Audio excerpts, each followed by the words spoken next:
बिस्मिल्लाहिर्रहमानिर्रहीम अस्सलाम वालेकुम। अल्लाह पाक की रहमत करम फजल और शुक्र के साथ आज की रेसिपी करते हैं जी शुरू। ये रेसिपी आपके लिए बहुत ज़्यादा बेस्ट होने वाली है क्योंकि इसमें हम बनाएंगे 2 किलो सूजी का हलवा। आप किसी भी इवेंट के लिए, किसी भी मिलाद के लिए घर में बना सकते हैं 2 किलो सूजी से हलवा, वो भी हलवाई स्टाइल में। तो हलवाई स्टाइल में इसको कैसे बनाया जाता है, सारी टिप्स एंड ट्रिक्स आपके साथ शेयर की जाएंगी आज की इस वीडियो में। प्रॉपर मेजरमेंट के साथ आपको सारी रेसिपी बताई जाएगी। आपने उस रेसिपी को फॉलो करते हुए इसको बनाना है तो बहुत अच्छे तरीके से दानेदार हलवा आप भी घर में बना सकते हैं। तो चलते हैं जी तैयारी की तरफ। बिस्मिल्लाहिर्रहमानिर्रहीम। तो सबसे पहले हम शीरा रेडी करेंगे। शीरे के लिए अगर 1 किलो सूजी है तो इसकी मेजरमेंट आपने इस तरह लेनी है कि उसके अंदर जो पानी जाएगा, जो शीरा रेडी करेंगे, तकरीबन 4.25 लीटर पानी ऐड करेंगे। 4.25 लीटर पानी और 1.5 किलो इसके अंदर चीनी जाएगी। लेकिन यहाँ पे हम बना रहे हैं 2 किलो सूजी के हिसाब से, तो हमने लिया है तकरीबन 8.5 लीटर पानी और इसके अंदर जाएगी 3 किलो चीनी। और इसके अंदर 3 से 4 जो सब्ज़ इलायची है इसको थोड़ा सा खोल के ऐड कर देंगे। और हाफ़ टी स्पून इसके अंदर फूड कलर जाएगा। बहुत ज़्यादा फूड कलर ऐड करने की ज़रूरत नहीं है, इससे कलर बहुत अच्छा आता है हलवे का, तो मैंने फूड कलर ऐड किया है। अच्छा जी, अब इसको 2 से 3 बॉयल आने तक पकाना है। तो बहुत ज़्यादा इसको गाढ़ा नहीं करना, सिर्फ चीनी का कच्चापन ख़त्म करना है। अब चलते हैं जी नेक्स्ट स्टेप की तरफ। तो कढ़ाई में ऐड करेंगे घी। कुकिंग ऑयल आपने यूज़ नहीं करना, घी यूज़ करना है। अच्छा जी, 2 किलो सूजी के हिसाब से आप इसके अंदर 1.5 पैकेट से थोड़ा सा ऊपर घी ऐड कर सकते हैं। घी ऐड करना है, कुकिंग ऑयल हलवे के अंदर नहीं जाता, उससे टेस्ट अच्छा नहीं आता। मैंने भी इसको तकरीबन 1.5 पैकेट से थोड़ा सा ज़्यादा ऐड किया था। तो परफेक्ट जो घी है इसकी क्वांटिटी हो गई थी। ये देखिए इतना सा बच गया है, इसको साइड पे कर लेंगे, इसको यूज़ नहीं करना इसमें। घी जैसे ही गर्म हो जाएगा थोड़ा सा तो इसके अंदर सूजी ऐड करेंगे। ठंडे घी में सूजी ऐड नहीं करनी, ये भी आपके लिए टिप है। थोड़ा सा गर्म होने देंगे। 2 किलो सूजी ऐड की है और सूजी ऐड करने के बाद इसको अच्छे से मिक्स करेंगे। अच्छा, सूजी आपने बहुत बारीक नहीं लेनी, थोड़ी सी मोटी लेनी है। और सूजी को अच्छे से छान लीजिएगा ताकि इसके अंदर कोई चीज़ ना हो, और छान के साफ़ करके रखें। और अब इस तरह जो है करछी को चलाते हुए इसको भून लेना है।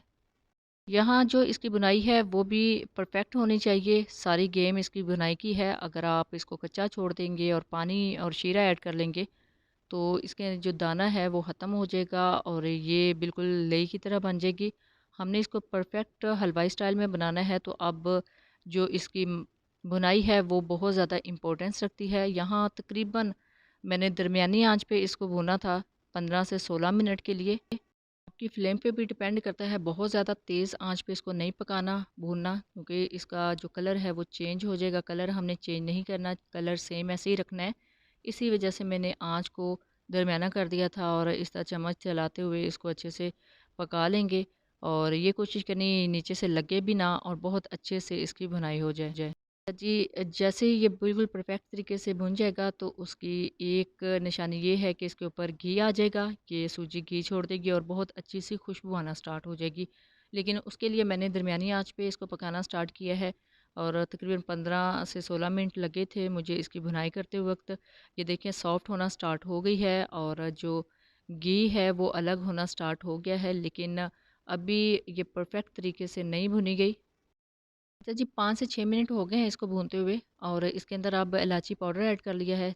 4 से 5 इलायची ली हैं और उसके जो बीज हैं उनको अच्छे से पीस लिया है और इसके अंदर ऐड कर लेंगे। इससे इसका टेस्ट बहुत अच्छा आता है। मज़ीद इसकी भुनाई करेंगे और ये देखें इसके ऊपर जो घी है वो इसका अलग होना स्टार्ट हो गया है, लेकिन अभी प्रॉपर घी अलग नहीं हुआ। हमने घी अलग होने तक इसको पकाना है, नीचे से हिलाते रहेंगे। और ये देखें तकरीबन इसका जो घी है वो ऊपर आना स्टार्ट हो गया है। 10 से 12 मिनट हो गए हैं इसको भूनते हुए और अब इसका जो घी है वो अलग होना स्टार्ट हो गया है। इसको मज़ीद 2 से 3 मिनट तक अलग होने देंगे। बहुत अच्छे से घी ऊपर आ गया है। यहाँ पे तकरीबन 15 से 16 मिनट हो चुके हैं इसको भूनते हुए। और अब इस स्टेज पे हम इसके अंदर शीरा ऐड करेंगे। शीरा ऐड करते वक्त आपने यहाँ पे एहतियात से काम लेना है। ढक्कन उसके ऊपर पहले दे लें, कवर कर लें और आप थोड़ा सा पीछे करने के बाद इसके अंदर थोड़ा सा शीरा ऐड करेंगे और जल्दी से इसको कवर करेंगे, क्योंकि घी ऊपर होता है और उसके अंदर जैसे ही शीरा जाता है तो इसके जो छींटे हैं वो उड़ना स्टार्ट हो जाते हैं। तो इसलिए इसको थोड़ा सा एहतियात से आपने ऐड करना है। अच्छा जी, शीरा ऐड करते वक़्त आपने इस चीज़ का ख़्याल रखना है कि एक तो नीचे से लम्स ना बने और दूसरा नीचे सूजी ना लगे। शीरा सारा ऐड करने के बाद चम्मच को हिलाते रहेंगे ताकि जो लम्स हैं वो ना बने, क्योंकि अब किसी भी गलती की यहाँ पे गुंजाइश नहीं है। गलती आपने नहीं करनी कि इसको ऐसे ही छोड़ देना है और नीचे से जो सूजी है वो लग जाए और लम्स बन जाए। ये देखें, जैसे ही हम चम्मच हिला रहे हैं, ये नीचे से सख्त होना स्टार्ट हो जाता है, यानी सूजी जो है वो फूलना स्टार्ट हो जाती है और चम्मच थोड़ा-सा भारी हो जाता है। चम्मच हमने कब तक हिलाना है? जब तक पानी थोड़ा-सा खुश्क नहीं होता, इसके अंदर बबल्स बनने स्टार्ट नहीं होते, तो उतनी देर तक आप चम्मच हिला सकते हैं, यानी नीचे से लगे ना और लम्स ना बने। एक एहतियात करनी है कि बहुत ज़्यादा चम्मच इसके अंदर नहीं चलाना, क्योंकि इसका जो दाना है वो टूट जाता है। अब इसके अंदर ऐड करेंगे कुछ नट्स। यहाँ पे बादाम ले लिए थे, उनका छिलका रिमूव कर लिया था और उसको कट कर लिया है और इसके अंदर किशमिश ऐड की है। आप चाहें तो पिस्ता और काजू भी ऐड कर सकते हैं, it's totally up to you. और इसी तरह चम्मच चलाते हुए हल्के हाथों से आपने इसको पकाना है। चम्मच चलाने का मकसद सिर्फ यही है कि नीचे से सूजी ना लगे, हलवा ना जले। और यहाँ पे आपने इस चीज़ की एहतियात करनी है कि जो दाना है वो ना टूट जाए। अब घी जो है वो ऊपर आना स्टार्ट हो गया है और अलग होना स्टार्ट हो गया है, और जो है हलवा वो भी तकरीबन बनने के करीब है, सूजी फूल चुकी है और इसके अंदर बबल्स बनना स्टार्ट हो गए हैं। तो इस स्टेज पे हम इसको दम पे लगाएंगे। अच्छा जी, ये 2 किलो सूजी है और इसको मैंने दम पे लगा दिया था बिल्कुल हल्की आंच पे। तो हल्की आंच पे इसको मैंने तकरीबन आधे घंटे के लिए दम पे लगाया था। आप चाहें तो 20 से 25 मिनट के लिए दम पे लगा सकते हैं। और आधे घंटा अगर आप इसको देंगे तो बहुत ही अच्छे तरीके से जो दाना है वो फूल चुका होगा। तो दानेदार हलवा जो है वो इतने टाइम में बिल्कुल परफेक्ट तरीके से बन जाता है। ये देखें, घी जो है वो अलग होना स्टार्ट हो गया है और अब इसको हम दे देंगे दम। दम पे लगा के हल्की आंच करके इसको रख देते हैं, छोड़ देते हैं और आधे घंटे के बाद इसकी कंडीशन चेक करेंगे तो आपको दिखाऊंगी कि कितनी ज़बरदस्त ये कितना ज़बरदस्त दानेदार हलवा रेडी हो चुका है।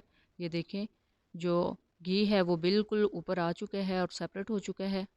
ये बिल्कुल रेडी है। एक साइड से चम्मच लगा के देखेंगे इसके अंदर कितना ज़बरदस्त हलवा रेडी हुआ है, दानेदार।